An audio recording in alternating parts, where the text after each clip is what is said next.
여러분 안녕하세요. 경제와춤을 박종현입니다. 신종 코로나 바이러스의 확진자 증가세가 꺾이는 모습을 보이면서 금융시장이 빠르게 안정을 찾았는데요. 미국 증시는 사상 최고치 경신을 다시 재개했고 국내 증시도 거의 사태 이전을 회복하는 모습들을 보였습니다. 다만 국내에서는 닷새 만에 확진자가 추가되면서 현재 지역사회 감염에 대한 우려도 제기되고 있는 상황인데요. 아직까지는 긴장의 끈을 놓치지 말아야 될 것 같습니다.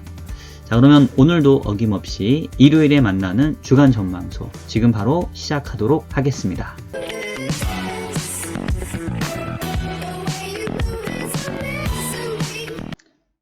자, 먼저 금융시장 흐름 살펴보고 다음 주 전망도 간단하게 한번 해보도록 하겠습니다.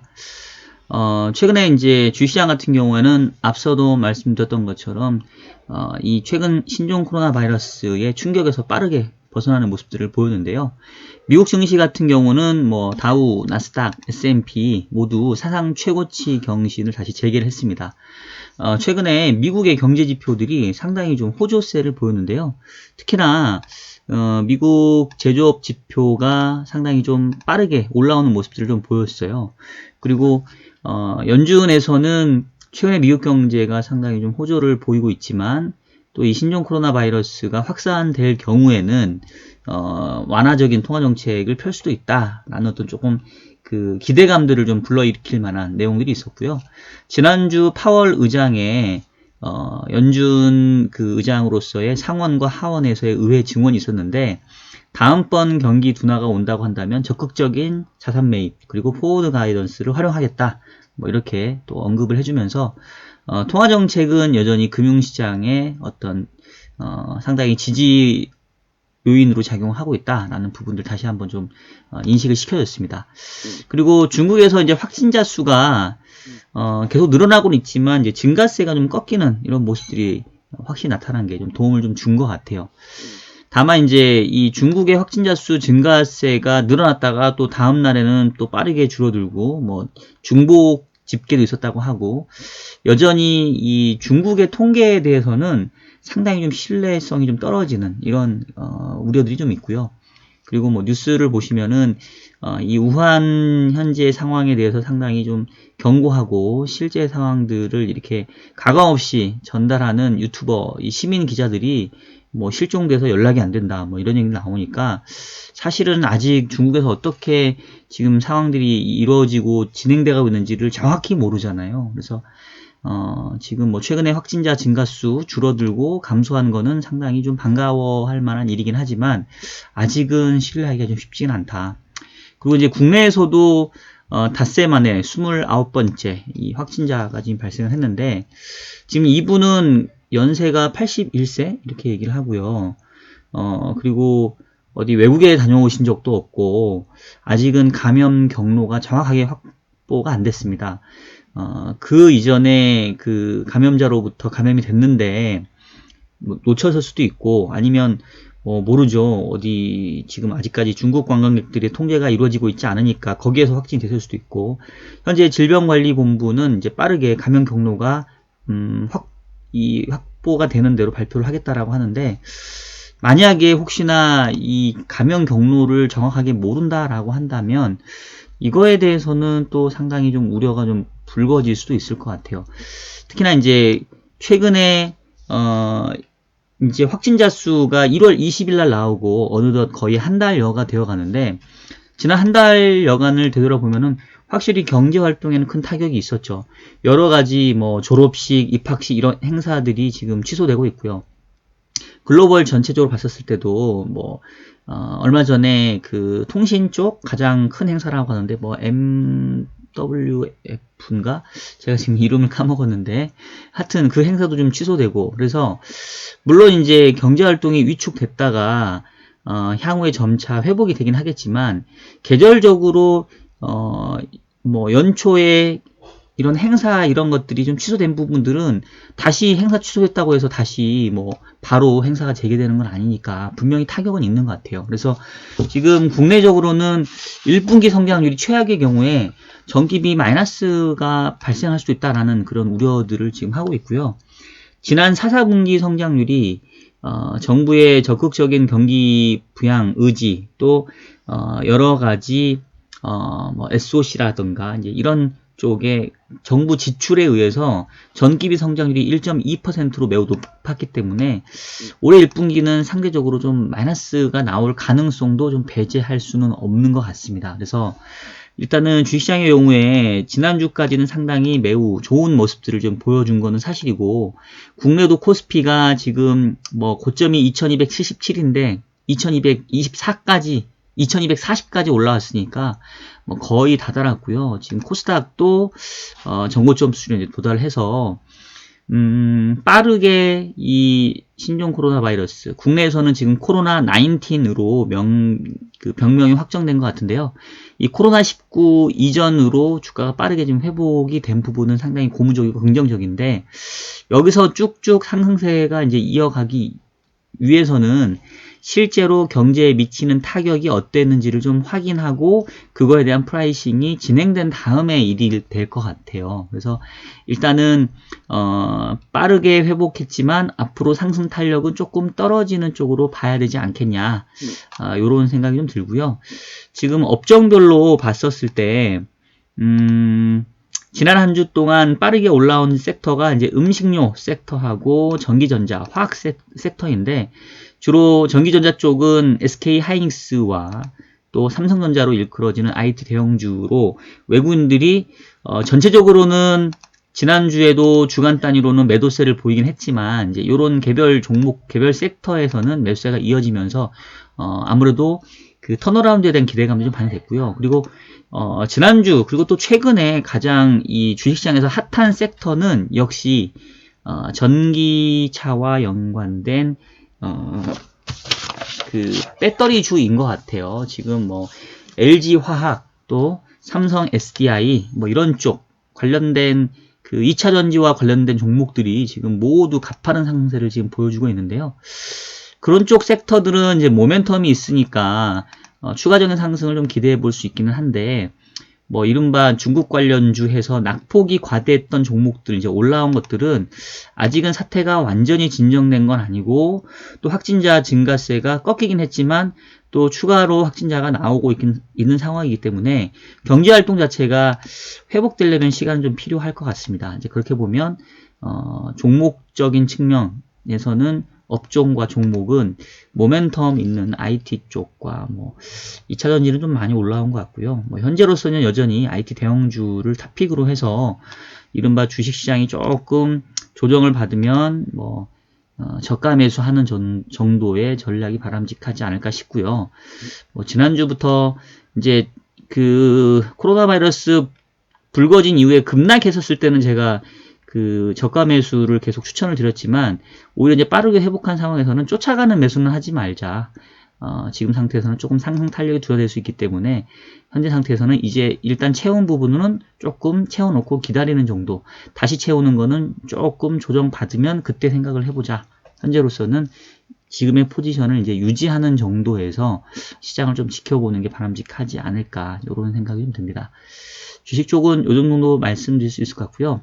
채권시장 쪽은 지금 미국의 경우에는 2년 금리, 10년 금리 모두 바닥에서 반등하긴 했지만 지금 확실하게 이전 수준으로 회복은 하지 못했어요.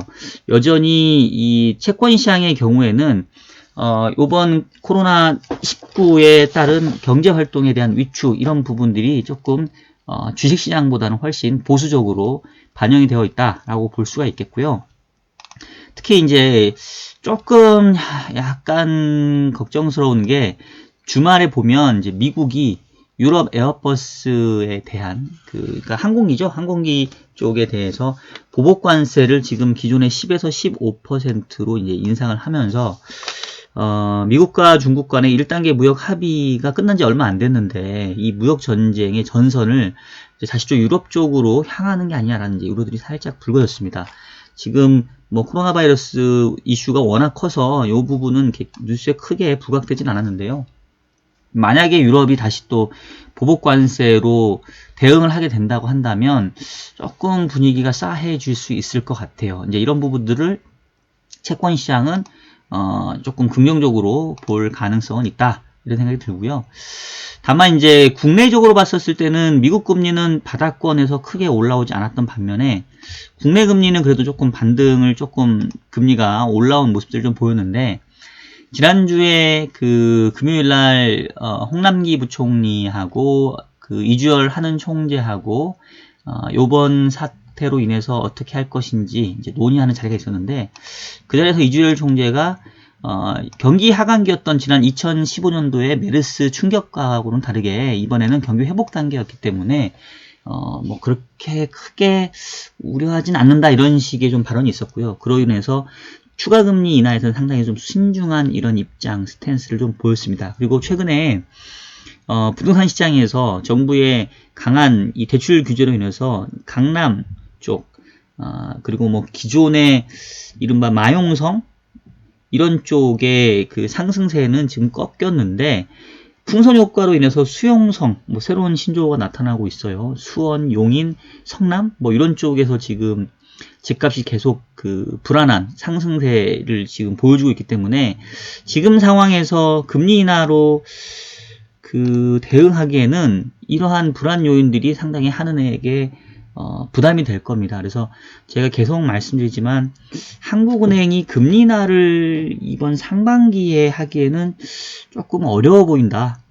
한다고 하면 빨라야 다시 이제 경기 사이클이 좀 부진해져서, 특히 또 올해 연말에 있는 이제 트럼프의 대선 전후로 해서 다시 뭐 무역 분쟁에 대한 우려가 불거져서 주식시장이 좀 붕괴될 경우에, 그때는 모르겠지만 지금 뭐 코스피, 코스닥 정고점 수준 회복할 정도인 금융시장의 불안이 저는 나타나지 않은 상황인데, 단순히 성장률이 뭐 1분기 부진하다고 해서 금리나 카드를 꺼내들 하등의 이유가 저는 없다라고 생각이 됩니다. 그래서 채권시장 쪽은 저는 지금은 뭐 너무 그 기대를 갖기보다는 오히려 최근처럼 조금 일시적으로 이 신종 코로나 바이러스에 의해서 금리가 좀 눌릴 때 포지션 가볍게 해놓고 금리가 좀 반등할 걸로 기대되는 한 2분기 정도의 높은 금리에서 채권을 살 수 있는 기회를 좀 기다리는 게 낫지 않겠냐, 그 스탠스 계속 저는 유지를 하도록 하겠습니다.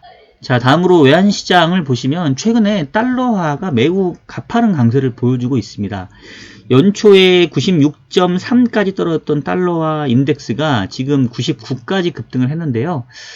전체적으로 미국 경제가 강한 모습, 유럽이 부진하면서 유로화의 약세 부분에 좀 기인한 바 크고요. 또 최근에 이제 신종 코로나 바이러스 때문에 이 달러화라고 하는 안전통화에 대한 수요가 좀 늘어난 부분도 달러 강세에 상당히 일조하고 있습니다. 다만 그럼에도 불구하고 지금 달러화 대비 상대적으로 위안화라던가 엔화는 좀 선방하고 있는데요.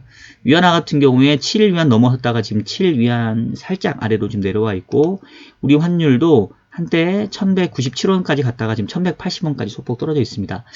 일단은 그 달러화의 강세 흐름이 이게 지금 유럽 쪽의 둔화와 맞물려 있기 때문에 지금 아직은 쉽게 꺾일 것 같지는 않고, 또 연준의 금리 인하가 지금은 당장 요원해 보이기 때문에 달러화가 당분간은 좀 강세를 보일 것 같아요.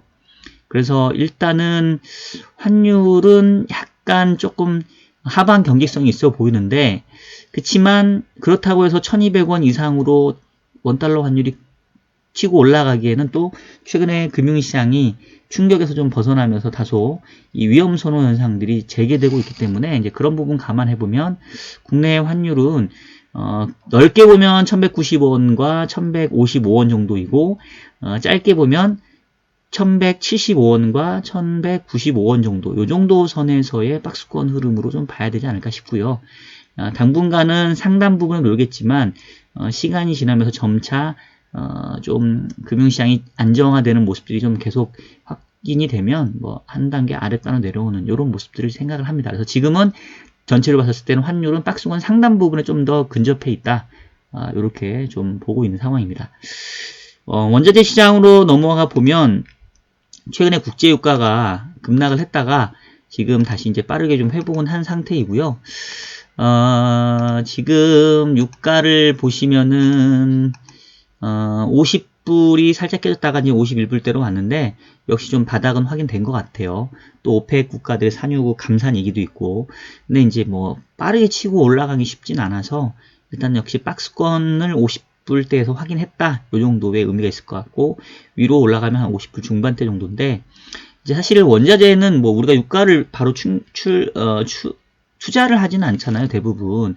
그래서 이제 약간 유가를 그 경제 프락시 정도 보고, 이제 원자재는 대부분 DLS라고 해가지고 그 유가가 뭐 어느 밴드에 있거나 내지는 여기서 반토막 나지 않으면 높은 금리 주고, 반토막 나면 뭐 거기서 특별한 수준을 건드리면 이른바 뭐 나가웃 돼갖고 뭐 그 원금에 대해서 다시 조금 이제 손실 가능성 커지는 뭐 이런 상품들을 이제 주로 DLS 투자를 많이 하시는데, 뭐 그런 정도 유가가 지금 수준에서 절반 이하로 떨어질 것 같지도 않고, 그렇다고 해서 급등할 것 같지도 않고, 그러니까 이제 유가를 현재 수준을 기준으로 뭐 밴드를 가져가는 그런 기초자산을 하는 이제 DLS 정도는 투자를 검토해 볼만 하겠다, 이런 정도로 볼 수 있겠고요.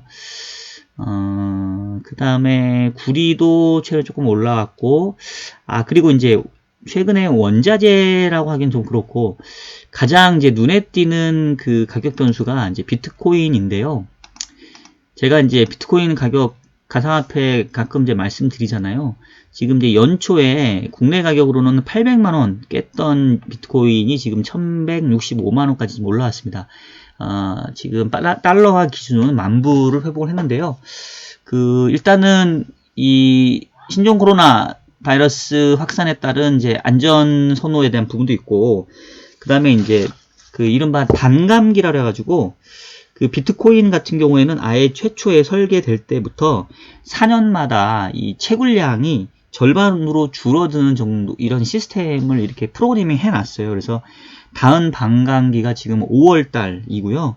지금 현재 채굴할 경우에 한 개당 그 비트코인의 그 보상이 12개 반인데, 이제 반감기가 지나면 6개로 이제 줄어든다고 하죠. 그러면 이제 비트코인의 공급이 이전보다 절반으로 줄어드니까 신규 공급이, 그러면 이제 이게 가격 상승을 좀 부추긴다, 뭐 이런 식으로 해서 최근에 비트코인뿐만 아니라 알트코인, 그러니까 가상화폐 중에서 대장주인 비트코인뿐만 아니라 뭐 이더리움, 기타 등등의 가상화폐 가격들이 상당히 빠르게 올라오고 있는 상황입니다. 그래서 뭐 계속 말씀드리지만 제가 뭐 이쪽은 잘 몰라요, 저도. 근데 일단은 그 개인 투자자들이라 하더라도 이제 포트폴리오를 구성을 할 때 이제 이런 가상화폐 부분도 많이는 아니지만 일정 부분은 자산 배분 차원에서 일정 부분 가져갈 필요가 있다. 왜냐하면 보시면 확실하게 코릴레이션이 차이가 납니다. 그러니까 주가하고 코릴레이션, 뭐 채권시장 코릴레이션, 기존의 전통적인 자산군하고 코릴레이션이 확실히 낮기 때문에,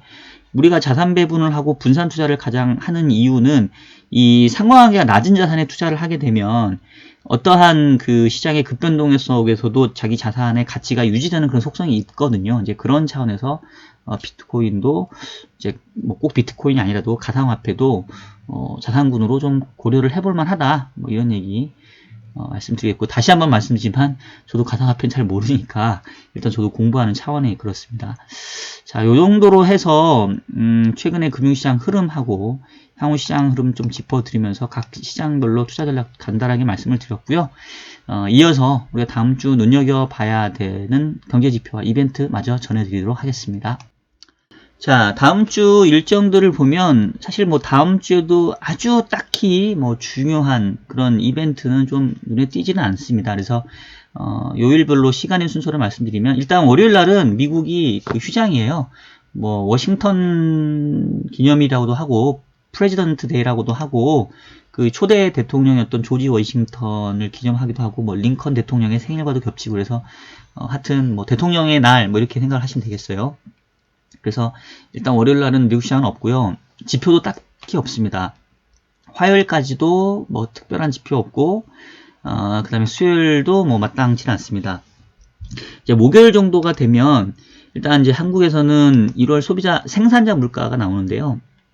최근에 국내 물가 지표들이 좀 올라오고 있어요. 그래서 생산자 물가도 조금 올라오는 쪽으로 발표가 될 것 같고, 지금 물가 지수가 올라오면서 이제 국내 채권 시장도 조금씩 이 금리의 하단의 경직성이 좀 커지고 있는 상황인데, 다음 주도 물가 지표 좀 주의를 기울여야 될 것 같습니다.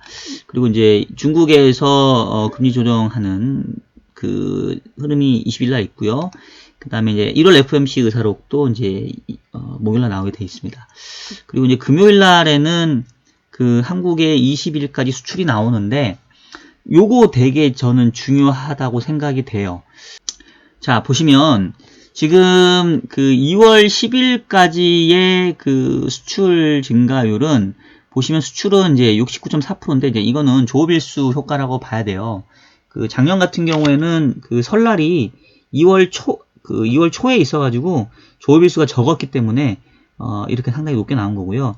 일평균 수출액으로 보면 오히려 지금 2월 10일까지 수출이 다시 마이너스를 기록을 했습니다. 근데 작년과 비교해보면 당연히 2월은 조업일수가 높고 그리고 수출 증가율의 감소폭이 이제 빠르게 회복되는 상황이기 때문에 2월은 확실히 수출 증가율이 플러스를 기록할 겁니다.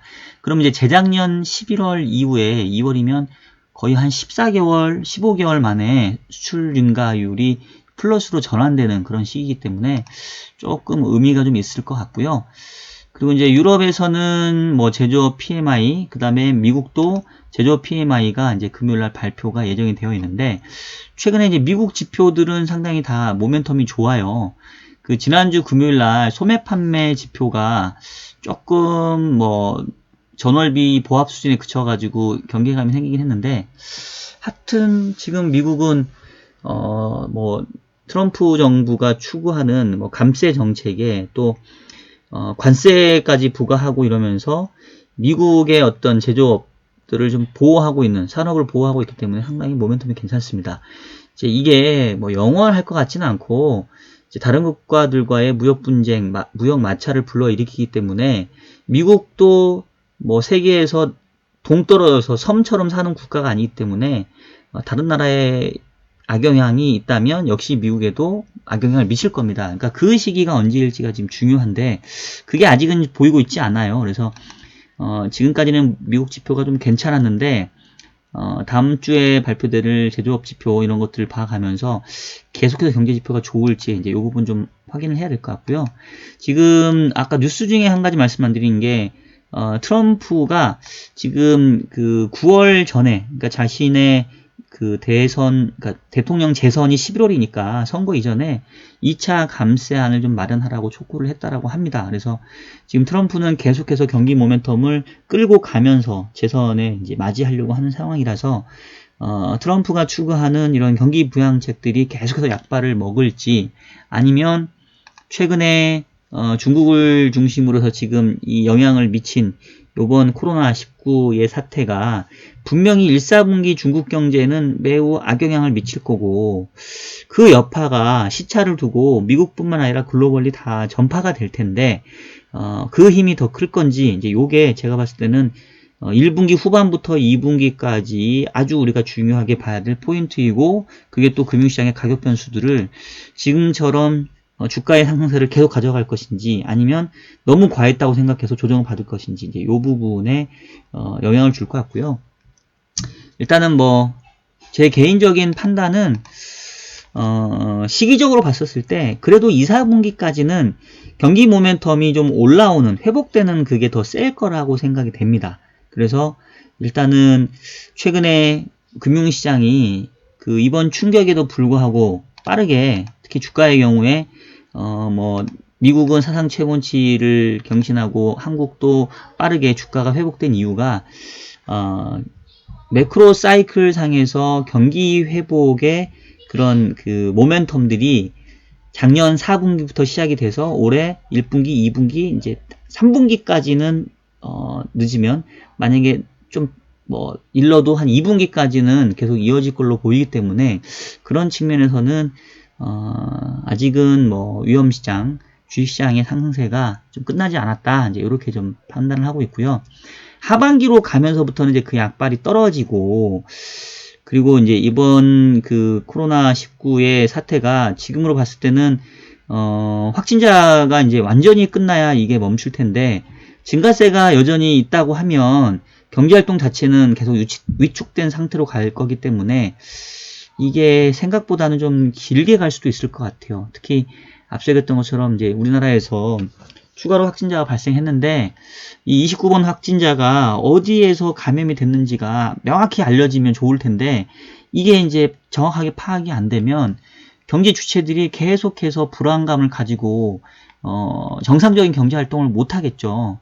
지금 뭐 3월달, 4월 되면 또 날씨가 좋아지면서 여러 가지 야외 행사들이 있을 텐데 만약에 이제 이런 것들까지 계속 취소가 되고 타격을 받는다고 한다면 1분기뿐만 아니라 2분기까지도 계속해서 경제에 부정적 영향을 미치니까 요게 제가 봤을 때는 오히려 이제 2분기 중반 넘어가게 되면 금융시장에 조금 부담을 주기 시작하지 않을까 싶습니다. 그래서 일단은 현재로서는 여전히 자산 배분 차원에서 본다고 한다면 안전자산인 채권보다는 위험자산인 주식 위주의 포트폴리오가 유효하다고 생각이 되고요.